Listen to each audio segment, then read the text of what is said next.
ये अक्टूबर नवंबर 2022 बच्चों, हम लोग पेपर 2 डिस्कस कर रहे हैं आज। ठीक है। और इसको हम completely start till and discuss करेंगे। अगेन कुछ टॉपिक्स ऐसे हैं जो आपके पास ऑलरेडी, जिनको हम बहुत ज़्यादा प्रैक्टिस से कर चुके हैं पहले, तो उनमें जिनमें प्रॉब्लम नहीं है उनको हम फिर आगे करेंगे जी जल्दी से। अच्छा, मुझे बताइए क्वेश्चन 2 में बच्चों ज़रा देखें जल्दी से कि हमारे पास कहता है draw one line to connect each programming concept to the most appropriate description. और आपके पास कुछ उसने कॉन्सेप्ट्स दिए हुए हैं और कुछ उसने डिस्क्रिप्शंस दिए हैं। आपके पास काउंटिंग है, रेपिटेशन है, सिलेक्शन है, सीक्वेंस है और टोटलिंग। ठीक है जी। अब हमारे पास हमने क्या करना है कि ये जो राइट साइड पे इसने हमें कॉलम्स दिए हुए हैं, इनको इससे मैच करना है। अच्छा, हमारे पास जरा डेफिनेशन बारी बारी पढ़े। तो पहला कहते हैं कि carrying out an action multiple times with in a loop structure. एक लूप स्ट्रक्चर में मल्टीपल टाइम्स किसी भी एक्शन को कैरी आउट करना बच्चों, क्या हमारे पास कहलाता है जी? हम लोग उसको कहते हैं, वेरी गुड, रेपिटेशन। तो हमारे पास जो रेपिटेशन या इटरेशन जो भी ऑप्शन है, वो आपके पास इधर जी कंसिडर होगा एज योर आंसर। तो हम उसको इसके साथ मैच कर लेंगे। ठीक है। इसी तरह अगला है जी, adding together the numbers in a list of numbers. दो नंबर्स को ऐड करना, बल्कि दो नंबर्स को नहीं, in a list of numbers, numbers को ऐड टुगेदर करना। तो ये हमारे पास कौन सा होता था? वेरी गुड, ये आपके पास टोटलिंग होगा। इसी तरह tracking the number of iterations a program has performed in a loop, यानी हर दफा एक इटरेशन हुई तो उसको आपने ट्रैक किया, उसको अपडेट किया कि कितनी इटरेशंस हो गई हैं। वो हम कैसे करते थे जी? काउंट की स्टेटमेंट से। Very good. तो हम बार बार काउंट प्लस वन करते थे, वो आपके पास ट्रैकिंग इटरेशन ही होता था। इसी तरह हमारे पास branching off, to take a course of action depending on the answer to a question. बच्चों मुझे बताइए, ब्रांचिंग किस केस में होती थी? जब हम वो if statements, case of statements करते थे। Very good. और उसको हम क्या कहते थे हमारे पास जी? Selection statements. और at the end a set of statements to be executed in order. तो वो सीक्वेंस की बात कर रहा है, उसको हम सीक्वेंस के साथ जोड़ेंगे। ठीक है। ये बहुत सिंपल से आपके पास क्वेश्चंस होते हैं जिनकी आंसरिंग हमने करनी होती है। हाँ, वो जो प्रोग्रामिंग वाले सवाल होते हैं वो थोड़ा सा दिमाग पे इंटेंसिव होते हैं कि उनमें हमें सोचना पड़ता है। लेकिन सारा ही पेपर ऐसे सीधा साधा हो तो फिर तो फायदा नहीं। क्वेश्चन 3 पे आते हैं जी। कहते हैं कि describe the use of verification, describe the use of verification on input of data when entering a list of items in stock into a database. Explain why verification is necessary. और जो verification, अगर आपको याद हो तो हम दो तरीकों से करते थे। एक हमारे पास होता था वो डबल एंट्री वाला मेथड। ठीक है। और एक हमारे पास था जिसको हम कहते थे स्क्रीन या विजुअल चेक। ये दोनों काम हम किस लिए करते थे जी? डबल एंट्री, स्क्रीन या विजुअल चेक, ये काम हम दोनों करते थे इंश्योर करने के लिए कि जब डाटा एक जगह से दूसरी जगह लिखा जाता है, एक जगह से दूसरी जगह कॉपी किया जाता है, तो उसको करेक्टली कॉपी किया जाए, वो चेंज ना हो। ठीक है जी। तो हमारे पास वेरिफिकेशन किस लिए यूज होती है? हम कहते हैं कि जब आप एक डाटा को दूसरी जगह, एक तो एक मसला ये था कि ये इनपुट के अंदर आपको बताता था, एरर्स बताता था। ठीक है। दूसरा, आपके पास जब एक सोर्स से दूसरी जगह आप डाटा कॉपी कर रहे हैं, तो to ensure that it is copied correctly, और वो कैसे कैसे इंश्योर कर सकते हैं आप? कि आप दोबारा से उसको लिख सकते हैं, जैसे डबल एंट्री हम कहते हैं, या उसको हम विजुअली देख सकते हैं। तो हम कहते हैं कि हमारे पास वेरिफिकेशन जो है, वेरिफिकेशन इंश्योर्स, ऐसे हम इसको लिखते हैं, verification ensures accurate copying of data from one source to another। और हमारे पास हम कैसे इंश्योर करते हैं जी? वेरिफिकेशन साथ लिखेंगे, इट इज इंश्योर्ड, पूरी कहानी समझानी है ना, तो हम ये भी बताएंगे कि इट इज इंश्योर्ड थ्रू आपके पास विजुअल, या इसको हम बोलते थे स्क्रीन चेक, यानी अपनी नज़रों से फिर आप कंफर्म कर लें, विजुअल या स्क्रीन चेक। या हम कहते थे हमारे पास वो डबल एंट्री, जिस तरह वो पासवर्ड एंटर करके हमसे दूसरी फील्ड में कहता है, री एंटर योर पासवर्ड। तो ये आपके पास वेरिफिकेशन का मकसद होता है जी बच्चों, ठीक है। अच्छा, तो इसी तरह हमारे पास एक क्वेश्चन 4 पे आते हैं जी। कहते हैं describe one type of test data that must be used to test if a program accepts valid input data. बच्चों, if a program accepts valid input data, ये कौन से टेस्ट डाटा के अंदर आता था जी हमारे पास? नहीं सनान, चेक डिजिट जो है, it is not a type of verification check, it is a type of validation check, ठीक है। अच्छा जी, मुझे बताइए बच्चों, ये कौन सा ऐसा हमारे पास टेस्ट डाटा होता था जो कि इंश्योर करता था कि आपने जो वैल्यूज एंटर की हैं वो within the accepted range हो? Very good. हम लोगों ने 3 किस्म का टेस्ट डाटा पढ़ा था। मैं इधर से फिर लिस्ट आउट करने जा रहा हूँ ताकि हमें रिवीजन भी साथ साथ होती जाए। एक हमने बोला था वाज नॉर्मल टेस्ट डाटा, दूसरा हमने बोला था वाज एबनॉर्मल टेस्ट डाटा, और तीसरी टाइप हमारे पास आती है एक्सट्रीम डाटा। अच्छा, इस इसी एक्सट्रीम डाटा से रिलेटेड हमने एक फोर्थ टाइप भी निकाली थी, जिस डाटा और एक्सट्रीम डाटा यूज होते थे कि आपके पास वो लोअर बाउंड क्या है, अपर बाउंड क्या है, जहां तक आप वैल्यूज इनपुट कर सकते हैं, वैलिड वैल्यूज प्रोवाइड कर सकते हैं जी।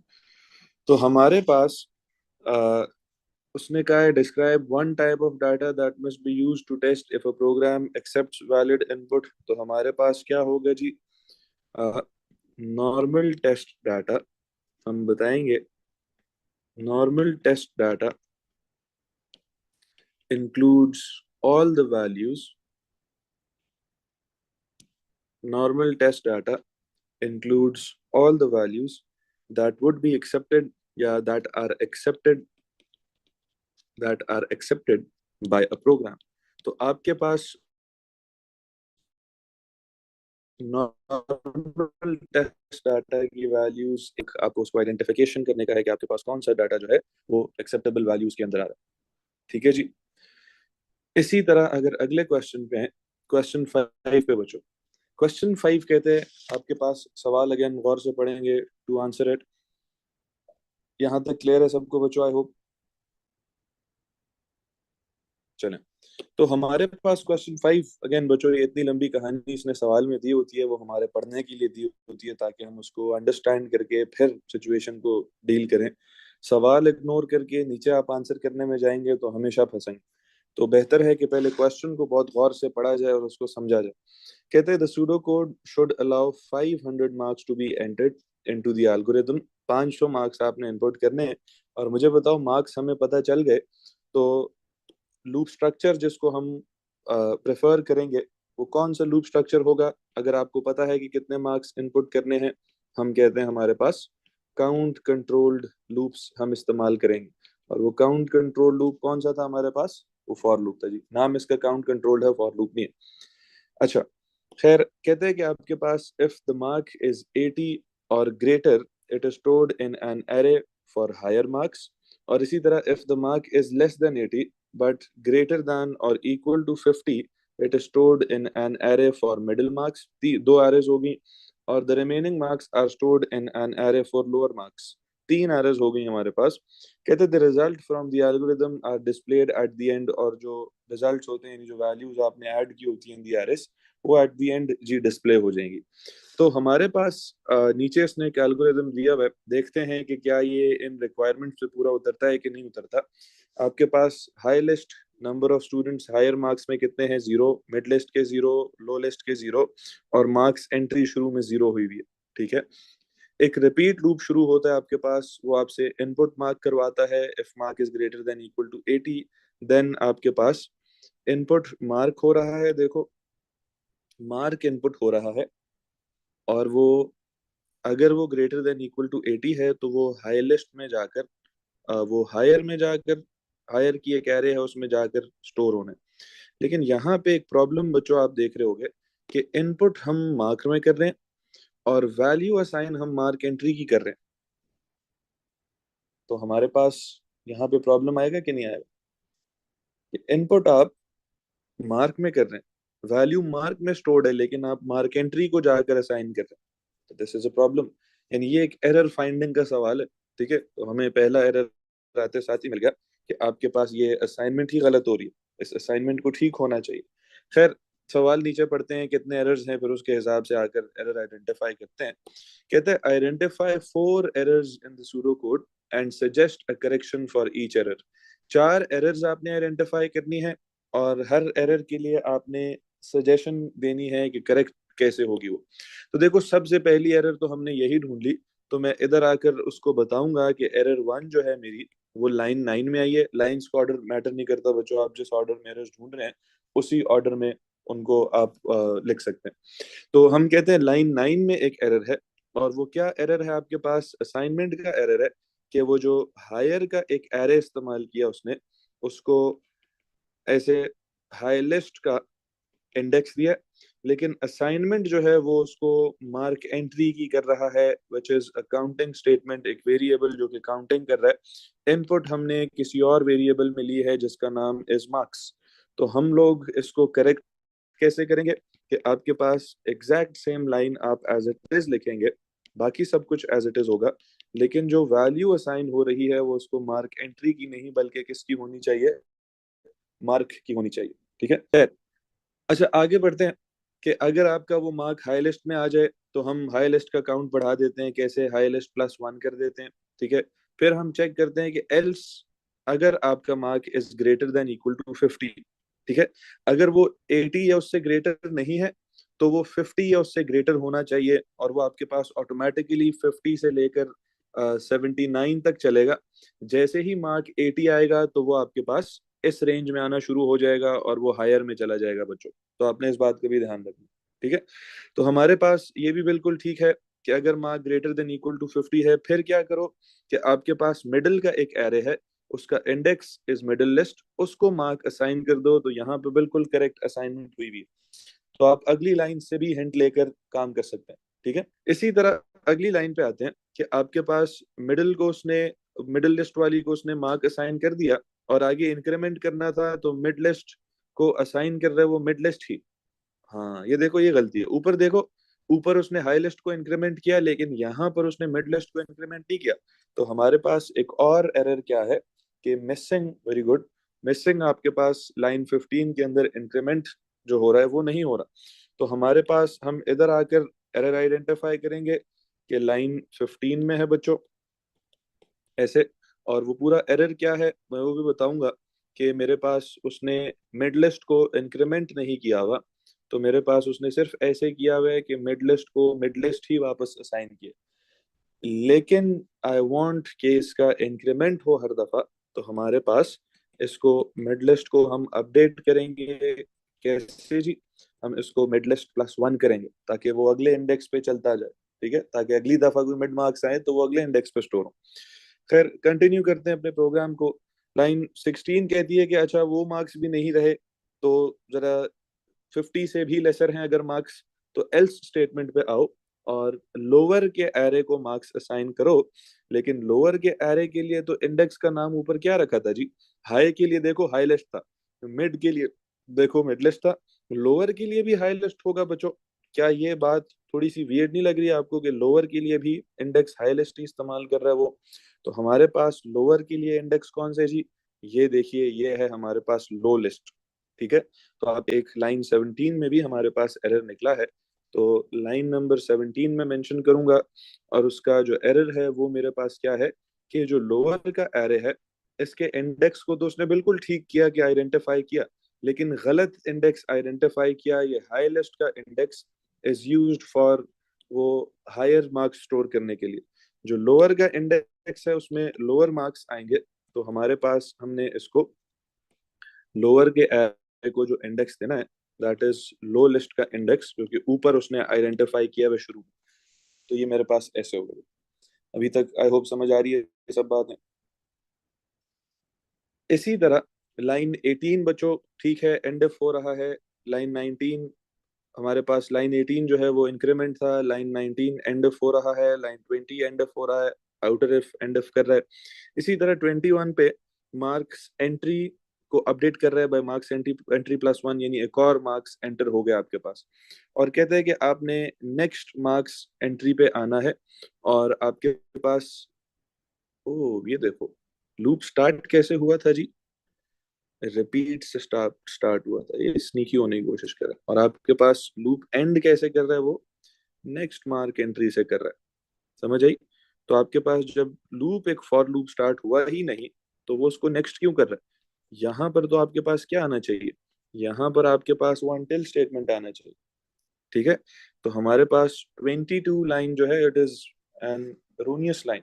तो हमारे पास, हम इसको अपडेट करेंगे, बताएंगे कि आपके पास एक एरर जो है, वेरी गुड, लाइन 22 में है। और हमारे पास जब फॉर लूप स्टार्ट हुआ ही नहीं, तो नेक्स्ट किस खाते में कर रहा है भाई? तो हम इसको सिंपली लिखेंगे नेक्स्ट मार्क्स एंट्री। ठीक है? और सिंपली हमने क्या करना है कि वो रिपीट काउंट, रिपीट ऊपर चल रहा है क्योंकि, तो हम अनटिल लगा देंगे और बाकी हमारे पास हमारी पूरी स्टेटमेंट एज इट इज होगी कि next mark until marks entry equals 500। ठीक है बच्चों? और ये आपके पास 4 मार्क्स के लिए इज योर आंसर। क्लियर है जी? I hope. इसी के बी पार्ट पे आते हैं। कहते हैं कि the corrected algorithm needs to be changed, the corrected algorithm needs to be changed so that any number of marks may be entered and the algorithm runs until the user tells it to stop. अब मुझे बताओ, क्या हमें पता है कि वो क्या बात कर रहा है? बिल्कुल पता है। वो कह रहा है कि आपके पास, आपने इस एल्गोरिदम को ऐसे चेंज करना है कि अब 500 मार्क्स ना हो, बल्कि जितने यूजर मार्क्स चाहे उतने स्टोर हों, और जब यूजर उस प्रोग्राम को बोले तब वो रुक जाए। Write the new pseudocode statements that would be needed to achieve this and state where in the algorithm they would be placed. Write the new pseudocode statements बच्चों। ठीक है?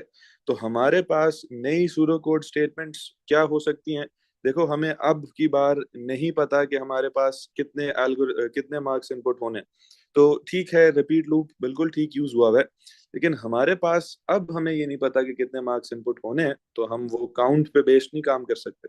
हम अब यूजर को एक प्रॉम्प्ट प्रॉपर देंगे कि मार्क्स इनपुट करो। यूजर मार्क्स इनपुट करेगा तो हम लोग उसको आगे चलाएंगे, आपके लूप प्रोग्राम जो भी है वो चलेगा। और वो प्रोग्राम लूप जो है वो एंड हो जाएगा जब वो कंडीशन मीट होना शुरू होगी। तो देखो, हम इसको कैसे चेंज कर सकते हैं। हमने सीखा था अननोन नंबर ऑफ इटरेशंस के लिए कि आप एक वाइल लूप यूज कर सकते हैं, एक रिपीट लूप। वेरी गुड महत। तो हम यूजर को बोलेंगे कि इनपुट मार्क्स, और उसी के साथ बोलेंगे input -1 to end the process. ठीक है जी? और आपके पास इधर ही यूजर से हम मार्क्स इनपुट ले लेंगे। बच्चों, ये वो टॉपिक हमने किया था अननोन नंबर ऑफ इनपुट्स वाला, उसमें जाओ तो हमने क्लियरली लिखा था कि हमारे पास ऐसे, आपके पास वो जो अननोन नंबर ऑफ इनपुट्स होंगी, तो वाइल में आप 2 दफा इनपुट लेते हैं, एक दफा नहीं लेते। ठीक है जी? और इसी तरह हमारे पास वाइल लूप स्टार्ट होगा, तो हम ऐसे वाइल, हमारे पास क्या होगा जी? जब तक marks are not equal to -1, तब तक वो प्रोसेस एग्जैक्टली सेम होगा। और वाइल एंड करने से पहले हम यूजर को एक और आउटपुट, यानी एक और दफा इनपुट लेते हैं। ये हम सीख चुके हैं। ठीक है? अगर रिपीट होगा तो अंदर ही, उसके अंदर ही इनपुट लेंगे, और हम आउटपुट करेंगे इनपुट अनदर मार्क, यानी उसको फिर से हम प्रॉम्प्ट दे रहे हैं, और -1 टू एंड। और आपके पास फिर से हम उससे मार्क्स इनपुट ले रहे हैं जी, इनपुट मार्क्स। और आपके पास ये वाइल जो है एंड वाइल हो रहा है बच्चों। ये सेम प्रोसेस अगर आपने एक रिपीट लूप के थ्रू करना है, तो हम वो भी सीख चुके हैं कि मैं आपके पास, क्योंकि हमारे पास प्लेस टेबल्स हैं, तो ऑब्वियसली प्रोग्राम भी सामने होना चाहिए, और प्रोग्राम के साथ साथ वो ट्रेस टेबल जिस पे आपने फिलिंग करनी है वो भी सामने होना चाहिए। क्वेश्चन नंबर 6 है हमारे पास, और कहता है कि the flow chart represents an algorithm to divide 3 digit numbers into hundreds, tens and units. यानी आपके पास एक 3 डिजिट नंबर होगा, कहते हैं, जैसे फॉर एग्जांपल मैं लिखता हूँ 726। तो इसके अंदर हंड्रेड्स कितने हैं जी? 700 हैं इसके अंदर। इसी तरह टेंस कितने हैं इसके अंदर? 2 हैं, तो जिनको हम ट्वेंटीज कहते हैं। ठीक है? और इसी तरह यूनिट्स कितने हैं इसके अंदर? 6 हैं। यानी इन 3 वैल्यूज को ऐड किया गया तो आपके पास 726 बनाया गया होगा। तो कहते हैं कि the predefined function div क्या करता है? Gives the value of the result of integer division. For example 9 div 4 जो है, वो y = 2 देगा आपको जब आप 9 को डिवाइड बाय 4 करेंगे। ये div फंक्शन का हम लोग जो मेथड है, जो वर्किंग मैकेनिज्म है, वो सीख चुके हैं कि ये आपको इंटीजर डिवीजन करके देता है। जैसे for example 4 2 times is 8, remainder जो भी है उससे इसका गर्ज नहीं है, ये आपको ये जवाब देता है। इसको हम कहते हैं ये डिवीजन का आंसर आपको रिटर्न करता है। तो हमारे पास एक डिव का ये काम है। और इसी तरह कहते हैं the predefined function mod. Mod क्या करता है, gives the value of the remainder of the integer division. For example 9 mod 4 हमारे पास, वो रिमाइंडर 1 बचेगा, तो जो रिमाइंडर होगा उसने वो मॉड ने जवाब देना। खैर ये बातें तो अब हमें याद हो गई हैं, मॉड का काम क्या है, डिव का काम क्या है। हम जरा फ्लो चार्ट की तरफ आते हैं। फ्लो चार्ट बच्चों अगेन नंबर्स को सेपरेट करने के लिए है। और आपके पास ट्रेस टेबल जो है टुवर्ड्स योर राइट साइड, अगर आप स्क्रीन के देखें तो आपको सवाल उसने दिया हुआ है। कहते हैं complete the trace table for the algorithm using this input data. कुछ इनपुट डाटा है उसके थ्रू कहता है आपने trace table for the algorithm complete करना है बच्चों। और वो उसने आपको नीचे वो 97 876 4320 606 9875 42 124 ये सारी वैल्यूज उसने आपको दी हुई हैं। आपने ये एज योर इनपुट्स यूज करनी है जी। तो जरा फ्लो चार्ट को फॉलो करना शुरू करते हैं हम लोग। हमारे पास यहाँ पे बच्चों कहता है लेफ्ट साइड पे फ्लो चार्ट है जिसको फॉलो करके ट्रेस टेबल कंप्लीट करना है। एट द स्टार्ट एक वेरिएबल होगा काउंटर का जिसको आपने जीरो से इनिशियलाइज कर देना है जी। तो हम लोग शुरू में जाकर ये जो काउंटर का वेरिएबल है, दिस इज द वेरिएबल जो कि काउंट स्टोर कर रहा है, इसको हमने आकर बच्चों जीरो से इनिशियलाइज करना है। तो मैं सिंपली इसके अंदर वैल्यू के अंदर आकर ऐसे जीरो स्टोर कर दूंगा। और इसी के साथ साथ कहते हैं कि आपके पास जब आप फ्लो अगली फ्लो लाइन को फॉलो कर रहे हैं इधर से, इससे अगले स्टेप को, तो कहते हैं काउंटर के अंदर जो कुछ भी पड़ा हुआ है उसको +1 करो, यानी जीरो को अब हम +1 करें तो 1 होगा। और वापस काउंटर को असाइन कर दो, तो हमारे पास 0 + 1 = 1। और ये वापस काउंटर को असाइन होकर हम ऐसे 1 असाइन कर देंगे जी। कहते हैं कि क्या आपके पास काउंटर ग्रेटर देन 7 हुआ जी? यस नो किस रास्ते को फॉलो करेंगे बच्चों? नो को। अगेन मैसेजेस को होस्ट डिवाइस पे बच्चों। इसी तरह नो को फॉलो किया तो आपके पास इधर एक स्टेटमेंट आएगी इनपुट कीजिए नंबर। अब जी बात आती है कि हमारे पास इनपुट कहाँ से आएगी। तो ये आपको इनपुट्स प्रोवाइड की गई है ना। तो पहली इनपुट इज 97। तो हम 97 को एज आर इनपुट बच्चों लिखेंगे कि नंबर काउंटर 1 चल रहा है और पहला नंबर इज 97। क्या नंबर लेस देन 100 है? नो। यस। हाँ जी। Is number less than 100? Yes को फॉलो करेंगे, नो को फॉलो करेंगे? बिल्कुल हम यस को फॉलो करेंगे क्योंकि आपके पास नंबर जो है वो 100 से लेसर ही है। अच्छा ये सिर्फ डायरेक्ट नंबर्स को देख रहा है, सेपरेट नहीं कर रहा उनको। ये सेपरेट भी करेगा तो देखेंगे कैसे करेगा। खैर तो हमारे पास ये लेस देन 100 था तो हम वापस ऊपर ट्रैवल करके आगे। आपके पास नंबर 100 से ग्रेटर नहीं था। फिर काउंटर +1 होगा एक दफ़ा दोबारा से, तो आपके पास काउंटर +1 की वैल्यू से बचो, काउंटर पहले 1 था अब इंक्रीमेंट होके हमारे पास क्या बन जाएगा जी? अब हमारे पास वो 2 बन जाएगा। तो 97 की बारी 1 था, अब काउंटर इंक्रीमेंट होके 2 होगा। और एक अगला चक्कर हम फिर इस लूप का लगाएंगे क्योंकि पहले हमें फ्लो लाइन वापस ऊपर ले आई थी, ठीक है। और कहते हैं इज काउंटर ग्रेटर देन 7? नहीं, अभी तो काउंटर सिर्फ 2 है। नो को फॉलो करेंगे। इनपुट कीजिए नंबर, फिर से वो कह रहे नंबर इनपुट करूं तो बच्चों the next number to be input is 876। तो 876 इसको ऐसे आउटपुट करूंगा जी, सॉरी इनपुट करूंगा। क्या ये 876 100 से लेसर है? Yes no. नहीं, हम नो के रास्ते को फॉलो करेंगे। क्या ये नंबर आपके पास ग्रेटर है देन 999? नहीं, 876 इज नॉट ग्रेटर देन 999, तो हम नो को फॉलो करेंगे। ये क्या करता है कि जो भी नंबर था उसको डिवाइड करो बाय 100, और जो डिवीजन का आंसर है वो स्टोर कर दो हंड्रेड्स में। तो मेरे पास नंबर इज 876, इसको अगर मैं डिवाइड करूं बच्चों बाय 100, तो मेरे पास 100 कितने टाइम्स इज 876 के क्लोजेस्ट? 108 टाइम्स इज 800, ठीक है। और यहाँ से मेरे पास रिमाइंडर क्या बचेगा जी? 76 रिमाइंडर बचेगा। तो मेरे पास डिवीजन करनी थी, मुझे डिव यूज करना था। तो डिवीजन का जवाब ये डिव बताएगा, दैट इज 8। यानी 876 में कितने हंड्रेड्स हैं? बेसिकली 8 हैं। तो ये वैल्यू आपके पास जाके वो कहता है असाइन कर दो हंड्रेड्स को, तो हमारे पास हंड्रेड्स के अंदर इसकी डिवीजन से जो जवाब आएगा वो स्टोर होगा। इसी तरह नंबर मॉड 100 करो, यानी जो नंबर है उसको 100 से डिवाइड करो, और मॉड कहता है रिमाइंडर जो मिल जाए उसको किधर स्टोर करो, टेम्प में स्टोर करो। ठीक है, तो मेरे पास रिमाइंडर 76 था बच्चों, उसको मैंने इधर आकर टेम्प में स्टोर कर दिया। इसी तरह आपके पास टेंस जो है उसकी वैल्यू डिसाइड हो रही है कि अब टेंस के अंदर कुछ होना चाहिए। टेंस के अंदर क्या होगा कि आपके टेम्प में जो कुछ भी पड़ा हुआ है उसको डिवाइड कीजिए बाय 10। तो मेरे टेम्प में अभी अभी मैंने 76 ला कर रखा है बच्चों, ये देखो। इसको डिवाइड बाय 10 करूं तो मेरे पास 10 7 टाइम्स इज 70, और रिमाइंडर 6 बचेगा। तो यहां से आपके पास डिवीजन आंसर चाहिए जो कि क्वोशंट होता है, तो 7। और ये स्टोर करना है टेंस में, तो आपके पास टेंस में ऐसे आके 7 स्टोर हो जाएगा। ठीक है, इसी तरह इसको फ्लो लाइन को अगली फ्लो लाइन पे फॉलो करके जाएं, तो आपकी यूनिट्स को भी एक वैल्यू असाइन हो रही है जो कि ये वेरिएबल है।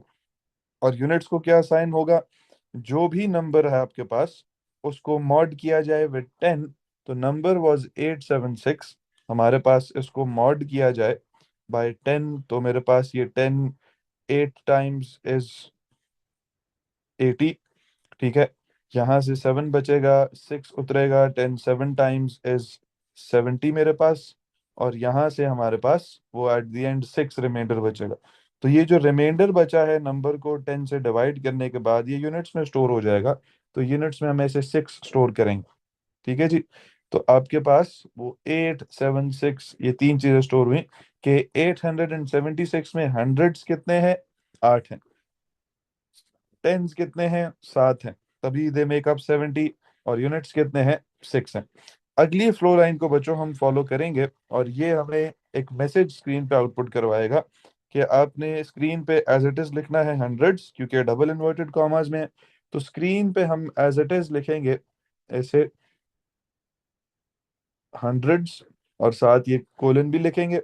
और साथ ही आपके पास कॉमा डालकर कहते हैं कि वैल्यू आएगी अब एक वेरिएबल की, दैट इज हंड्रेड्स। तो हंड्रेड्स वेरिएबल में जो कुछ भी स्टोर्ड है साथ वो आउटपुट करेंगे आप, दैट इज 8।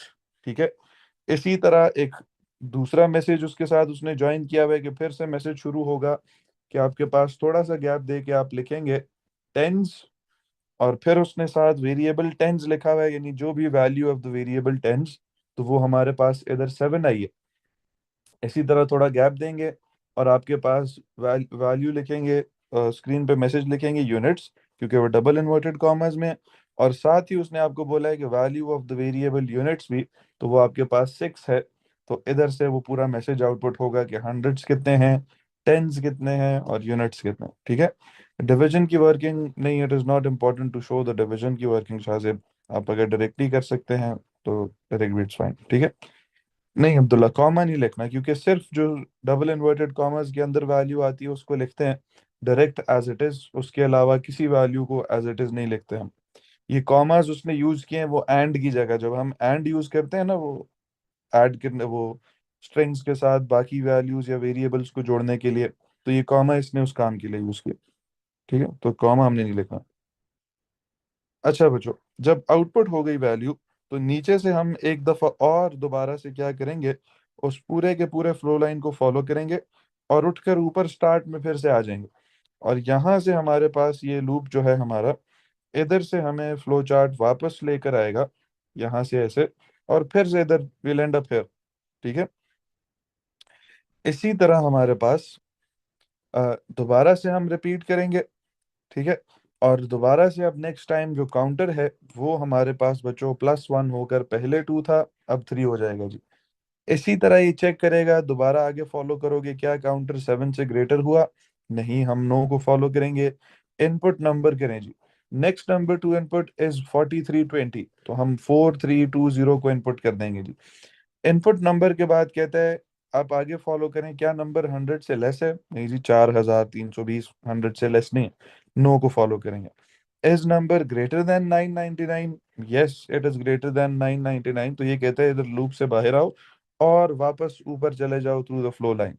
तो हम एक दफा फिर से वापस ऊपर चले जाएंगे, और 4320 की बारी पे भी हम कुछ नहीं करेंगे।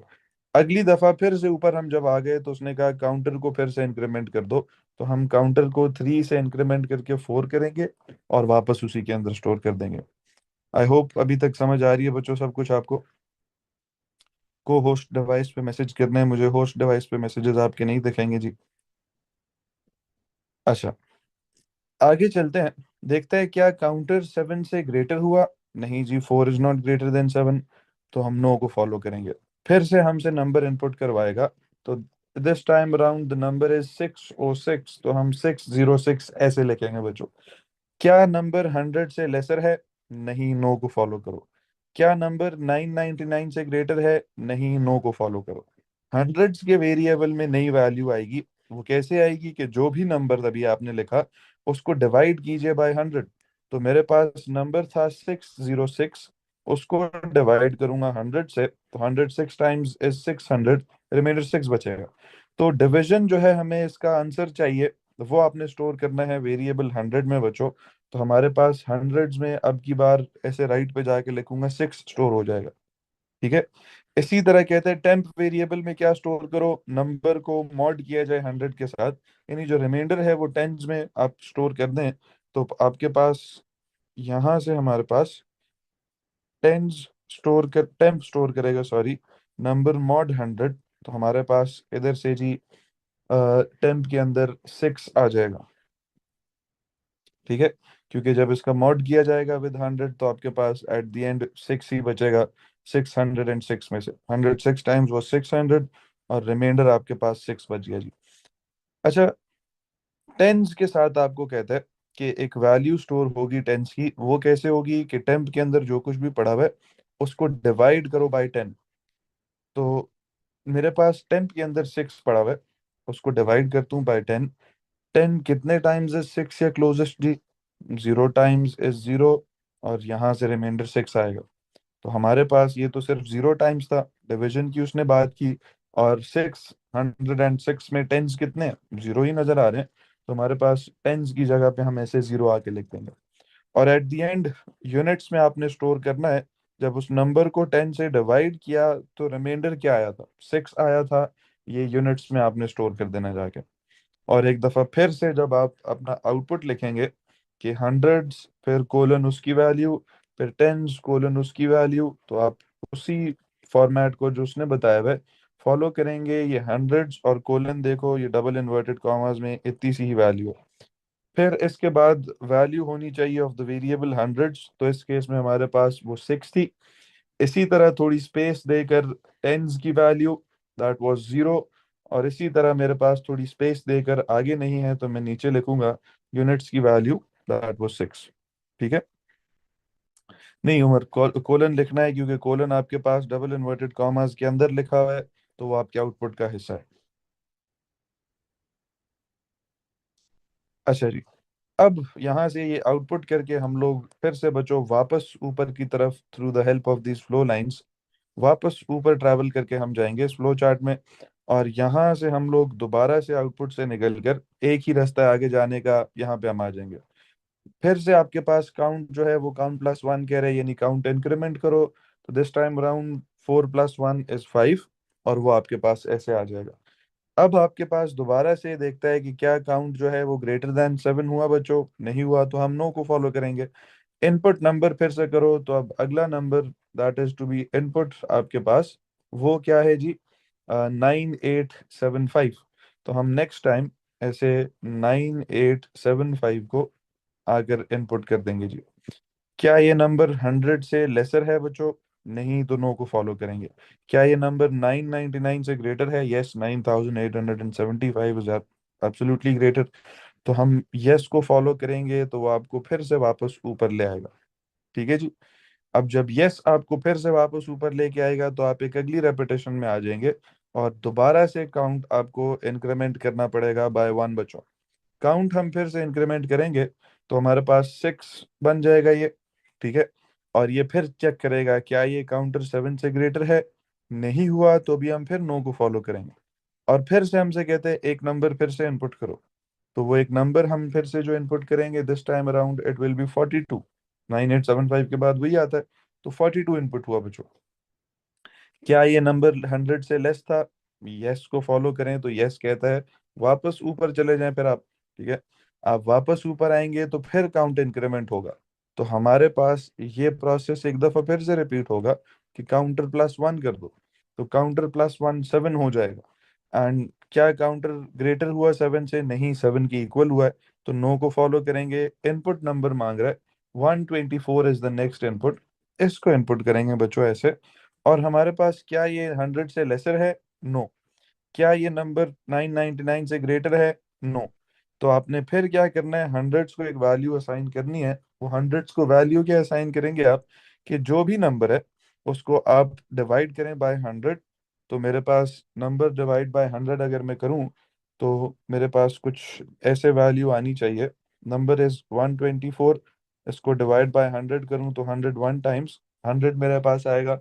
और 125 में ये कह रहे हैं कि एक ही हंड्रेड है, इसको हंड्रेड में स्टोर कर दो। तो मेरे पास ऐसे हंड्रेड्स के वेरिएबल में 1 आ जाएगा।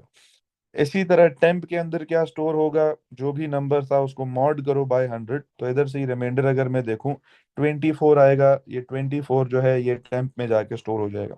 ठीक है। इसी तरह आपके बाद इसके बाद आपको कहता है कि टेम्प के वैल्यू को उठाओ, उसको डिवाइड करो बाय 10। तो टेम्प के अंदर अभी हमने 24 स्टोर किया है, और उसको डिवाइड करूं बच्चों बाय 10। तो मेरे पास 10 2 टाइम्स 20 आता है, और रिमाइंडर 4 बचता है। डिव सिर्फ और सिर्फ डिवीजन का आंसर बोलता है, जो कि 2 है। वो स्टोर होगा टेंस के अंदर, तो हमारे पास ये इधर स्टोर हो जाएगा। इसी तरह जो नंबर था उसको डिवाइड नहीं, अब मॉड करो बाय 10, यानी डिवीजन के बाद रिमाइंडर बताओ। तो ये रिमाइंडर आपके पास 4 लिखा हुआ है, उसको स्टोर करो यूनिट्स में। तो 4 को आपने स्टोर कर लिया ऐसे जी यूनिट्स में। और एट द एंड फिर से आउटपुट बनानी है हमने। तो आउटपुट फिर उसी तरह होगी कि आपके पास ऐसे हंड्रेड्स लिखा आएगा स्क्रीन पे, कोलन। ठीक है, जो भी उसने डबल इन्वर्टेड कॉमर्स में लिखा है वो हम एज इट इज लिखते हैं। और हंड्रेड्स कितने थे इसमें? 1 जी। इसी तरह टेंस लिखा आएगा स्क्रीन पे एज इट इज, और टेंस कितने थे इसमें? 2 थे जी। इसी तरह आपके पास यूनिट्स लिखा आएगा स्क्रीन पे। और यूनिट्स कितने थे बच्चों इसके अंदर? हमारे पास 4 यूनिट वैल्यूज थी। तो ये ट्रेस टेबल हमारे पास ऐसे कंप्लीट होगा फॉर 5 मार्क्स। और जब आप इधर से वापस ऊपर जाएंगे ना, हमें कैसे पता चला प्रोसेस एंड हो गया? जब इधर से वापस ऊपर जाएंगे, काउंटर इंक्रीमेंट होके +1 हो जाएगा। तो 7 + 1 इंक्रीमेंट होके 8 बन जाता है बच्चों। जब 8 बन गया तो ये यहाँ पे अब चेक करेगा आपके पास, जब काउंटर इंक्रीमेंट एक दफा फिर से करेगा तो वो चेक करेगा क्या काउंटर ग्रेटर देन 7 हुआ। यस, बिल्कुल आपके पास 8 वैल्यूज ग्रेटर देन 7। तो आप यस को फॉलो करेंगे और यस बोलेगा स्टॉप जी, इससे आगे आपका प्रोसेस नहीं बढ़ना, यहाँ पर प्रोसेस को एंड कर दिया जाए। ठीक है बच्चों।